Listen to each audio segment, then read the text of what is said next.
unas horas estuvo en nuestro país el senador paraguayo Jorge Querey, es senador del Frente Guazú y es candidato a vicepresidente de cara a las elecciones del próximo 30 de abril de 2023. O sea, ahora nomás en Paraguay, expresidente de la Comisión de Investigación sobre el Lavado de Dinero y Delitos Conexos, además del Senado paraguayo, que hizo una profusa investigación, entre otros, sobre el caso Marcet. Está vinculado, muy vinculado a lo que pasa allí en Paraguay.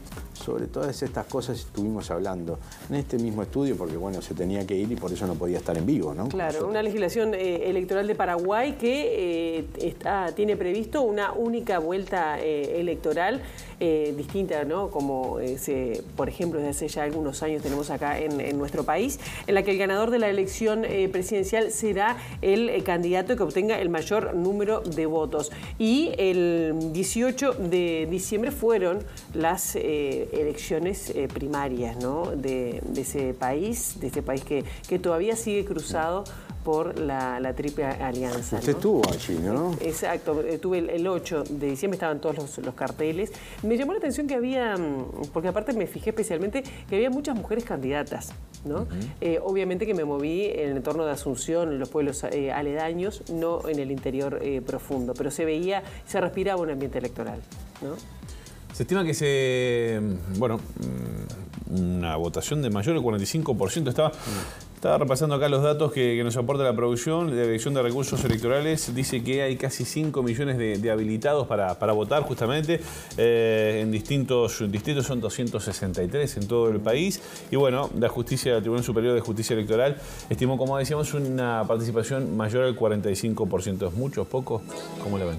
Y bueno, es poco. No, es poco para una elección que aunque eran las internas de los partidos, claro, ahí estará la elección interna de los partidos y no todos los partidos estaban obligados a participar. Allí en las elecciones presidenciales los favoritos son Santiago Peña de la Asociación Nacional Republicana, que es como la derecha, y Efraín Alegre de la Concertación que integraba a Jorge Querey, senador del Frente Guazú, porque parte del Frente Guazú integra la Concertación.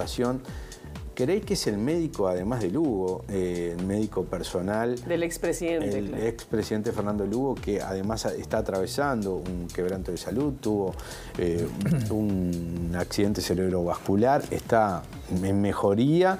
Pero bueno, él justamente es el médico tratante y muy cercano a Lugo, pero se desvinculó de esta alianza con la Concertación. No se explica por qué tuvo este quiebre y por qué se va en una chapa aparte. Se presenta con el ex canciller de Mario Abdo Benítez, estamos hablando de Euclides Acevedo, que es un demócrata cristiano de larga data.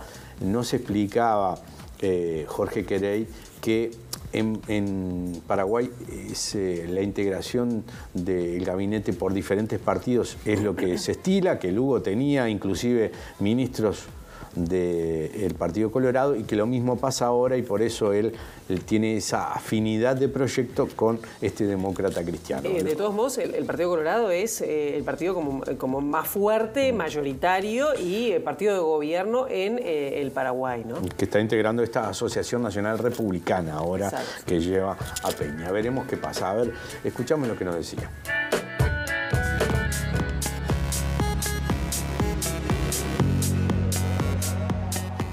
Todo acuerdo político, toda relación electoral tiene que basarse en 2 o 3 cositas. Primero, tiene que haber un acuerdo de compromiso. Es decir, yo no me puedo comprometer a apoyarte solamente por tu publicidad o por la belleza de tu rostro o lo que sea. Son cuestiones concretas, compromisos que deben sentarse. Te pongo un ejemplo. Paraguay tiene una crisis de la tierra muy grave, muy grave. Dentro de la Concertación del Partido Liberal existen sectores y parlamentarios del Partido Liberal que han impulsado una ley que convierte en crimen la lucha social por la tierra. Es decir, carcelaria, lisa y llanamente carcelaria. Con una historia muy cercana, además de campesinos que han sido masacrados, ¿verdad? Te doy un ejemplo. Hay 850 casos judicializados, 450 con pedidos de desalojos. Cada una de estos asentamientos tienen entre 40 y 250 familias. Eso es un problema social, no es un problema criminal. Por lo tanto, nosotros que respondemos a estos sectores populares que no tienen techo, a la gente sin tierra, a los trabajadores, derechos laborales, etc., decimos, hay que sentar el compromiso. No se quiso sentar el compromiso, no se quiso hacer un acuerdo previo, sino que básicamente detrás de un relato construido sobre una alternancia, lo cual valoramos nosotros. Pero estos sectores conservadores no valoraron cuando Fernando Lugo estaba en la presidencia de la República y han sido los impulsores del juicio político a Fernando Lugo. Y lo segundo es que la alternancia sin contenido es engaño a la gente. Tiene que tener contenido. El segundo elemento, tenés que tener algún nivel de equilibrio. Si vos sos presidente de la República y sentaste un compromiso, tengo que tener algún elemento de contrapeso. Entonces, nosotros teniendo un amplio sector de votos del sector popular, ¿cuál era el punto de equilibrio? La vicepresidencia. No solamente entonces, ¿qué ocurre? Los liberales eligen a una persona que deviene del empresariado, de un sector del empresariado, porque nosotros también tenemos apoyos empresariales, de un sector del empresariado que pone recursos y pone a la candidata a la vicepresidencia de la República. Entonces, y el tercer elemento sí ya es de gobernanza, ¿verdad? Que se habla específicamente de áreas del Poder Ejecutivo que pudieran ser, vamos a decir, llevados uno por otro. Así se construyen los acuerdos, no de otra manera. Y cuando se vacía de esos elementos, no hay acuerdo entonces. Entonces es ahí donde la conversación de una serie de partidos progresistas que estamos ahí, surge el debate entonces, ¿verdad?, de la candidatura del doctor Euclides Acevedo, y él posiciona en ese momento una propuesta muy inteligente. Dice públicamente, quiero acuerdos con sectores progresistas con el Frente Guasú y quiero un candidato a vicepresidente o una candidata a vicepresidenta del progresismo conmigo. ¿Por qué eligen ahora a Euclides Acevedo, que fue hasta hace un tiempo, hasta marzo, el canciller de Mario Abdo Benítez, ¿no? El doctor Euclides Acevedo es una persona muy vinculada a la socialdemocracia, es de un partido histórico ahí, de la socialdemocracia paraguaya, el Partido Febrerista. Ese partido, él es una persona que ocupó varios lugares, tanto parlamentarios como ejecutivos en diferentes gobiernos, y algunas cositas importantes. Uno, jamás hubo una denuncia de corrupción sobre él. Ni siquiera acusación, o sea, para decir que haya juicios, ese tipo de cosas, bueno, imputaciones, no solo eso, ni denuncia mediática, ni nada. Primer elemento que para nuestro país es tremendamente importante porque atravesamos problemas muy graves con la corrupción. Lo segundo, es una persona con gran capacidad y conocimiento de la gestión del gobierno y del poder. Y tercero, desde hace, no recuerdo, 30, 40 años, él tiene la tesis del acuerdo nacional. Por lo tanto, él es muy buen interlocutor con sectores liberales, con sectores colorados y con el progresismo. Es decir, una persona articuladora. Nunca en este contexto internacional que vivimos no podemos descartar acuerdos. Lula hoy tiene un vicepresidente empresario y no hay problema. También fue a Fernando Lugo que el vicepresidente lo traicionó, ¿no? Así es. Y a Lula también, a Lula y a Dilma también. Entonces hay que construir esos acuerdos, porque no es posible. Hoy yo creo que tenemos que tratar de buscar la paz y un proceso de resolución inteligente de las tensiones que tenemos en nuestros países.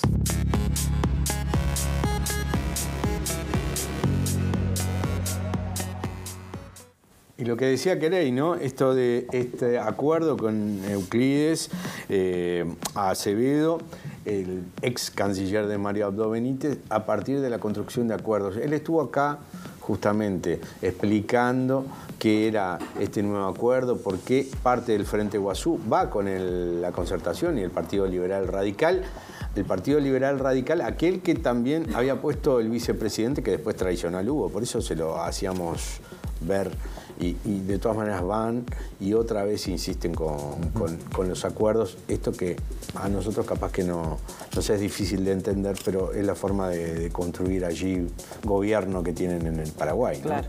Y Keray, que como vos decías, Lucas, adquirió notoriedad como médico del expresidente de Paraguay, Fernando Lugo, también integró y presentó hace bien poco, el mes pasado, si mal no recuerdo, un informe sobre tráfico de activos, de lavado de dinero. Estamos hablando de que él presidió la Comisión Bicameral de Investigación de lavado de activos con todo lo que tiene que ver con el tráfico de armas que ingresan ilegalmente a Brasil y que pasan por Paraguay, de tabaco, también de cigarrillos, las tabacaleras además vinculadas al expresidente Horacio Cartes, que en los últimos meses también había adquirido notoriedad por un avión, no sé si recuerdan, que está detenido en Ezeiza, que había ido a Venezuela, que paró allí. Entonces, a raíz de eso, con ese cargamento que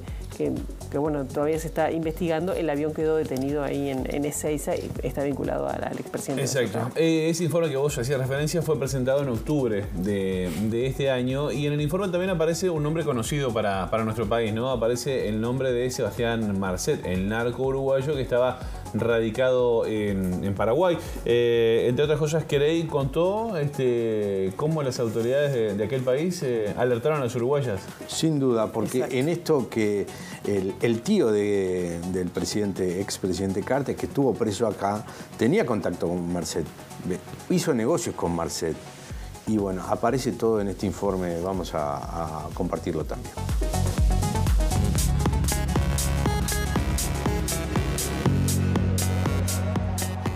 Hay varios operativos en los cuales aparece Marcet. Smart, a Ultranza, Paraguay, el otro operativo ARA 1, ARA 2, etcétera, ¿verdad? En Paraguay está sucediendo una cuestión muy complicada, que no es suficiente agarrar y decir estoy en contra de la mafia, estoy en contra de los delincuentes. Hay que entender la lógica que se está dando. Y fíjate lo siguiente, en estas investigaciones esas redes están interconectadas. Entonces vos le tenés hoy a un Marcet que viene de un antecedente de haber caído con drogas aquí en el 2013, 2012, 2013, con el tío del expresidente Horacio Cartes y hoy presidente del Partido Colorado del Paraguay, ¿verdad? Desde el domingo. Que estuvo preso aquí el tío. Claro, y el tío, y caen presos los dos, y Marcet cae con él preso. Y de ahí en adelante sale y hace sus redes en Bolivia, en Brasil y en Paraguay, ¿verdad? Y luego se radica en Paraguay. Y de ahí en adelante comienza a tener el relacionamiento con todos los ámbitos de la droga y de lavado de dinero, ¿verdad? Se vincula a clubes deportivos, a empresas de fachada, vamos a decir, de gestión normal. Se habla del tema de transferencia de deportistas, de futbolistas. Se abre el tema de la relación de los cargamentos, vinculados solamente a Marcet, de drogas que cayeron en Europa, en Amberes y Hamburgo. Estamos alrededor de los 25 a 30 toneladas de cocaína. Solamente eso, ¿sí? ¿Cuál es el problema que sucede? Que en Paraguay nosotros tenemos el problema de que las organizaciones criminales inficionaron a la institucionalidad de la República. Entonces, son facilitadores, las instituciones se convierten en facilitadoras, encubridoras o cómplices de las organizaciones criminales. ¿Es un narcoestado paraguayo? Y no existe una definición como tal, ¿verdad? Ahora, el narcoestado, ¿cómo podríamos definir hoy? Muy complicado, ¿verdad? Pero de todas maneras, lo que sí te puedo decir es que varias instituciones que debieran velar por el control de esto y por establecer las regulaciones correspondientes o reprimir en los ámbitos que debieran reprimir, están inficionados. Caso Marcet. 2018 comienza el seguimiento en el operativo ARA 2, ¿sí? 2019 se filtran los escuchas, etcétera, etcétera. ¿Cómo se filtra? Por personal de la Secretaría Nacional Antidrogas. Se filtra, llega eso a ellos, pasan varios meses, se suspenden las escuchas, porque yo tengo documentación en donde el Servicio de Inteligencia Sensible del Estado informa, y el Comando Tripartito informa que hubo filtraciones. Marcet tiene todo el tiempo de hacer las maletas, ¿verdad? Varios meses, y después ocurre su huida a Emiratos Árabes con un pasaporte falsificado que él venía moviéndose. Tenemos toda la lista de las idas y vueltas desde Bolivia, desde Brasil. Se va a Emiratos Árabes y ahí es donde es detenido por pasaporte falso, que después tengo entendido que un cónsul o una cónsul, no sé en detalles el tema, le facilita un pasaporte en reglas, vamos a llamarle, y sale en libertad. El vicecónsul renunció la vicecanciller por este tema. ¿Hubo colaboración entre Uruguay y Paraguay? ¿Se le solicitó? ¿Hay intercambio de información y colaboración entre la policía, la inteligencia? Sí hay. Sí hay. De hecho, hay varios reportes y documentaciones que fueron solicitadas por la inteligencia o por el ámbito. Creo que aquí el ámbito de investigación es la policía. Tiene el ámbito de investigación. Fueron solicitados internacionalmente estos datos y fueron facilitados. O sea que Paraguay, la policía de Paraguay le facilitó el dato a Uruguay. Así es. Y de todas maneras acá se le otorgó el pasaporte. ¿Cómo sigue esto? ¿Cómo sigue este caso en Paraguay, el caso Marcet? El caso Marcet, como muchos otros casos, cayeron varios, vamos a decir, componentes de la organización, pero estamos lejos de su inactivación. Lo que pasa es que hay una cobertura ahí.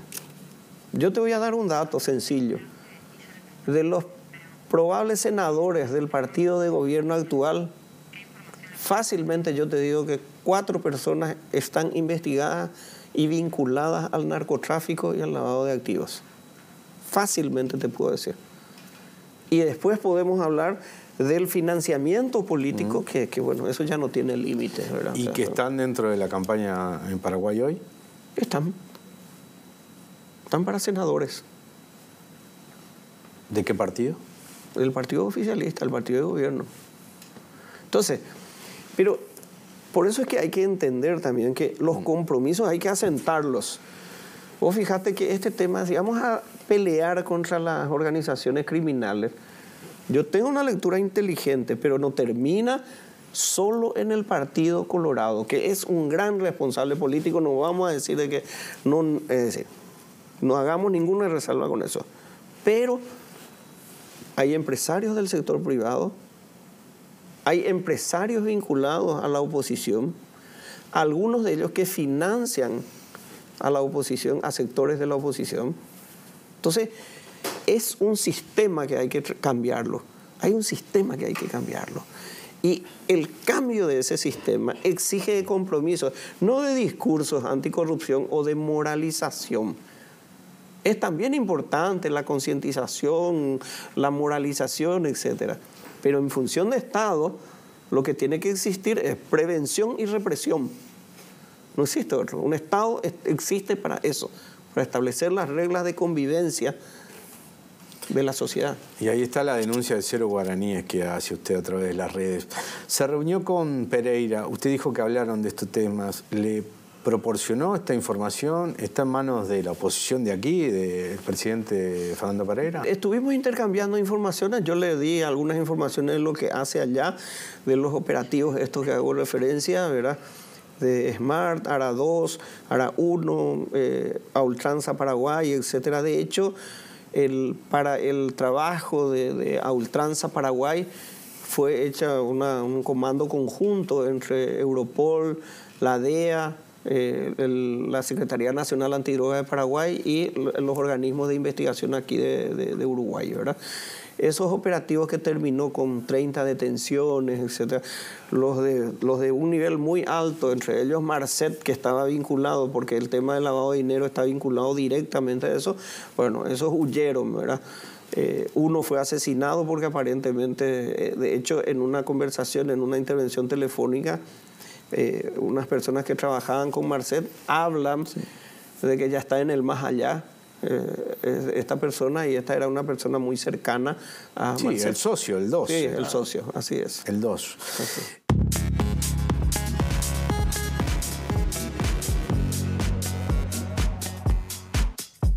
Bueno, y esto que pasaba, ¿no? Y cómo las implicancias que tenemos aquí en Uruguay, cómo la policía de Paraguay le brindó la información a la policía de Uruguay y de todas maneras se le concedió el pasaporte, ¿no? Eso es lo que está en el medio de todo esto. Sí, y recordando lo que dijo cuando estuvo acá Ricardo Giri Iribarne es ex secretario de la Secretaría de Lavado de Activos, que la gran mayoría de los casos investigados de lavado de activos provienen desde el exterior, ¿no? El caso de pasaportes también de México, la atención de pasaportes falsificados, caso por el cual apuntó luego a Astesiano, y el caso de Marcet, bueno, también, ¿no? Desde Paraguay. Muy bien, muy buena nota, Luca Veloz.